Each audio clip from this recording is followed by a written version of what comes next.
Hello and welcome to our induction video and virtual tour of the department. My name is Matthew Staniforth. I'm one of the consultants here working in Worthing Emergency Department. So we see approximately 75,000 patients per year, which in real terms is between 200 and 250 patients per day. We do generally meet our Department of Health targets, and we rarely queue ambulances, which reflects when the systems are getting swamped by capacity. It is a busy department and it can be quite a stressful environment to work in, hence we do our best to support our staff and look after each other. Hi, I'm Katie. I'm one of the Worthing Hospital Foundation trainees. I spent 4 months with the accident and emergency team here. I've really enjoyed my experience here. It's a very friendly team. It was my first job as an FY2 and it was a really good job to start on. This is the central part of the department where people start their day, a meeting point, the nurse coordinator and the doctor's desk for writing at. This is the start to the majors part of the department, and we'll show you into resus in a moment or two. The department is located right next to the main entrance to the hospital, so it's very easy to find. When you go straight into the department, there's the waiting room and the reception area, and patients are then really they're triaged in, by one of the nurses, and then they go to the 4 different areas. So the first area is resus. So this is the resuscitation room. We have our adult area, so this is the trauma bay in the middle. Place for 5 adult patients, and then we have a dedicated paediatric area in here. This is the paediatric bay where we see our sick children and run simulation scenarios. A lot of patients, which are the ASHI's calls, so the emergency calls, will go straight through into resus and they are actually triaged there. The next area is the majors department. That's where the majority of our patients go that are brought in by ambulances. They're allocated to a bay by the nurse in charge, and they will each have a nurse looking after them, and you'll be allocated to see them in majors. This is the back end of the majors area. What you have is another working station here. This is the minors area where ambulatory patients come through, and at the other end, just along here, is the start to the resuscitation department. The third area is minors. That's where patients who have walked into the department will wait in the waiting room, and you will then call them through to see in the minors area. There are about 6 to 8 kind of areas for you to see patients in minors, so it can get quite busy, but there is always plenty of space to see them. There's also an eye examination room in that area. So this is the adult minors area for ambulatory patients, and further down through reception is the paediatric bay. The 4th area is the paediatric area, which is almost a separate little area. That's staffed by paediatric nurses who are all very experienced at looking after paediatric cases. This is the A&E ward, which is where patients come pending investigations and results and really short stay treatments. Really, you get to work in all 4 areas as you choose. It's not that you will necessarily be allocated to resus for the day like you would be in some other A&E departments. Really, it depends on where the patients are and where's busy. So my advice would be to make the most of each area and try and spread your workload so that you get to experience resus cases, paediatric cases, majors and minors, because you get very different things from working in the different areas.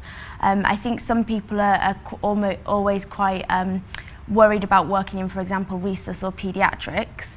However, you are very well supported. There's always registrars or consultants to ask, so really just dive in and try to get some experience there, and the more you do, the less scary it will get. Maintaining quality of care is really all thanks to the staff who work in the department. We have established a very multi-professional team.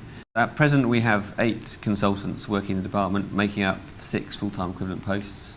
We have doctors, nurses, HCAs, but in addition to that we also have occupational therapists, physiotherapists, specialist paediatric nurses, we have GPs who work alongside us in A&E, so we have a really nice case mix. We have a middle grade rota for 9 doctors who provide the backbone of the service. We have 10 doctors on the junior tier, and they work a full shift pattern. Hello, my name is Catherine Keegan. I'm the senior nurse, the lead nurse for A&E at Worthing. I manage a team of over 100 staff. That includes senior staff, sisters, charge nurses.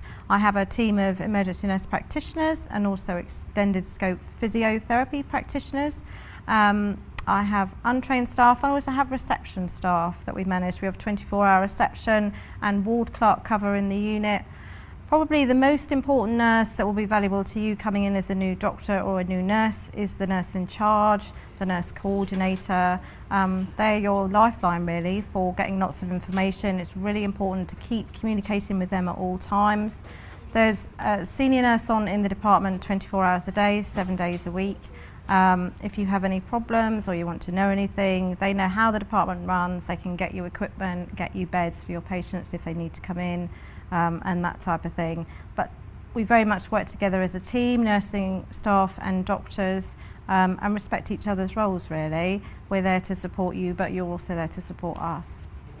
We have a daily safety huddle that runs in the department at about 2 o'clock every day, so we can look at our activity going into our highest activity time, which tends to be later in the day, and look at any problems around patient safety, looking at what capacity is and staffing is going into our highest activity time.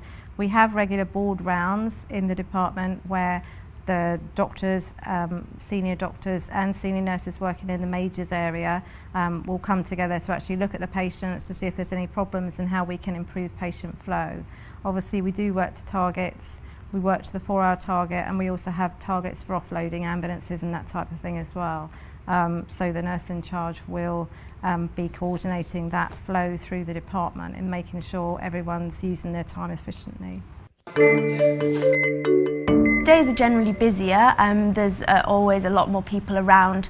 There's the middle grades, so there's registrars there's usually several of those during the day. There's always at least 1 or 2, sometimes more consultants working in the department during the daytime, and they're always very happy to be asked questions as well, very approachable. The other very useful kind of resource is the emergency nurse practitioners. They're very, very experienced, particularly they work a lot in the minors area and also in the paediatrics area, and they're very helpful as well. At night time it's a bit quieter. There's generally 2 SHOs on, so that can be either FY2s or the GP trainees, and usually 2 registrars. There's not a consultant in the department overnight from about 10 o'clock. However, they're available on call, so if there's kind of emergencies or specific cases, they might be called in. My name is Zahir. I'm one of the doctors in this A&E. I have been working here for the last 5 years. I would like to give you some tips. Most importantly, you need to work with the nurse coordinator very closely and take advice from them, and try to tell them what you are thinking and what you are going to do, and make sure your communication is clear. Referral and decision making can be difficult. You need to think about it early. Don't wait for the problem to occur. If you are in trouble, get help from the seniors. Finally, handover. At the end of the shift, it can be difficult to know what to do with the patient that you are seeing. To make this easier, it has been made departmental policy that all patients must be handed over to a middle grade or a consultant. It's a very well supported job. The basic kind of team structure in A&E is that there are a number of SHOs, which kind of comprises of FY2s and also GP trainees. Then there's the middle grades, which is the registrars, and then there's always consultants there at all times as well. So there's always high levels of support. As an FY2, you will have an educational and clinical supervisor. All the consultants are very friendly and approachable and really supportive, so you get a lot of support during your time in that department. We have weekly middle grade teaching for our middle grades and junior doctors. We do our best to make sure that all of our trainees meet their requirements for their training programs. Regarding the rotas, our middle grades meet regularly to organise their self-rostering system, which works really well. Our juniors are on a fixed rota, which is quite intense. One of our consultants is allocated to supervise this as a point of contact. At the moment it's Sarah Lee. My name's Tony Miles. I'm the leadership tutor at Western Sussex NHS Trust. And part of my role has been trying to develop the way we interact with each other, particularly in relation to feedback. Feedback's a really important thing because it helps you to understand what you're doing and how that's perceived by other people. And unless you ask for and receive feedback, you might not know that. So one of the things we're encouraging people to do is simply ask. When you're doing something on the ward, or whether you're with your consultant or your colleagues, you can ask them, would you mind, when we're finished, giving me some feedback? And most of the time people will do that. They'll say, yes, of course, I'd be happy to. But if you don't ask, it might not happen. And the other thing that's really important is sometimes it's important to give feedback. So the people that are teaching you might not really understand how you perceive them, how you feel they are. It really helps if you can say, would you mind if I gave you some feedback about how that went? Particularly if it's something good. If you give good feedback, it makes everyone feel better. It helps our morale, it helps engagement, so people really want to help you and you can help them. So just say, when we've finished, can I give you some feedback? And I'd be really surprised if they said no. If you need any help or you'd like some advice, I'm always available in the Trust to give that. So just ask if you can speak to Tony Miles, the leadership tutor, and I'll be able to help you with your feedback training. Here at Western Sussex Hospitals, we have a team of dedicated pharmacists and technicians who serve the wards and provide our clinical pharmacy service. They will introduce themselves to you when you start with us, and they'll be your first point of contact for any pharmacy-related or medicine-related questions while you're on the wards. Alongside the pharmacists, there's a large team of ward-based medicines management technicians who are based on the wards, and it's our job to take patient medication histories, counsel patients, check any medicines they bring in with them, report any problems or discrepancies to the pharmacists or medical staff, as well as making sure that anything that you prescribe is available for administration. Also, back at the pharmacy, there's a large team of pharmacists, technicians and assistants who are busy dispensing all the medication throughout the hospital and for outpatients. We also have 2 aseptics units at Worthing and St Richard's sites where we prepare chemotherapy for administration at both our hospitals. We're always on hand to answer your in-depth clinical questions, but if there's anything that you need further advice, we have a really good team of medicines information pharmacists and technicians based here at Worthing Hospital, and the phone number of them can be found on the front of all ward-based BNFs. Here at the Trust, we have a dedicated medication safety officer, and her role is really for doing the prescribing assessments for the foundation trainees, and particularly providing other training around incidents and patient safety alerts that have happened nationally. One of the things is the prescribing of cytotoxic chemotherapy for cancer and non-cancer conditions, e.g. methotrexate. So for example, no foundation stage doctor should be prescribing methotrexate or any other cytotoxic agent for either a cancer or a non-cancer condition, and that's something that she really wants us to put across. We've implemented electronic prescribings and a medicines administration system across the wards at our hospital, so when you start you'll be using electronic prescribing. Here at the Trust we have some dedicated antimicrobial pharmacists. They're based across site, and their role is to really ensure that antibiotics are prescribed appropriately in accordance with the formulary and with national guidance. To help with this, there's an app that you can download for your phone free through the App Store. It's called the Micro Guide, or there's also a QR code based on our intranet that you can scan.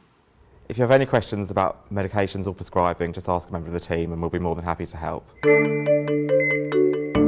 There's a departmental kind of introduction and some policies on the intranet. The A&E consultants have developed a Worthing Way, which is really an introduction into the department, and it has some of the specific policies such as child safeguarding on there. It's a very useful resource just to have a look at before you start the job. It will just help you to learn about some of the ways in which the department works, and whilst you're working there, if you ever have a query, you can always refer to some of these policies or the Worthing Way as well. Good luck, enjoy working in the accident and emergency department. All I can say is it's a fantastic team, great nurses, great consultants, great registrars, and really a really enjoyable job. It's a very daunting job to do as an FY2, particularly if it's your first job. It's a big step up from F1, and I think a lot of people are daunted by that, but just really put everything into it, and the more you put in, the more you'll gain. I really enjoyed my 4 months there. I'm still doing locum shifts there, and I think you learn a lot and gain a lot from the job. So we look forward to working with you, and welcome to our team.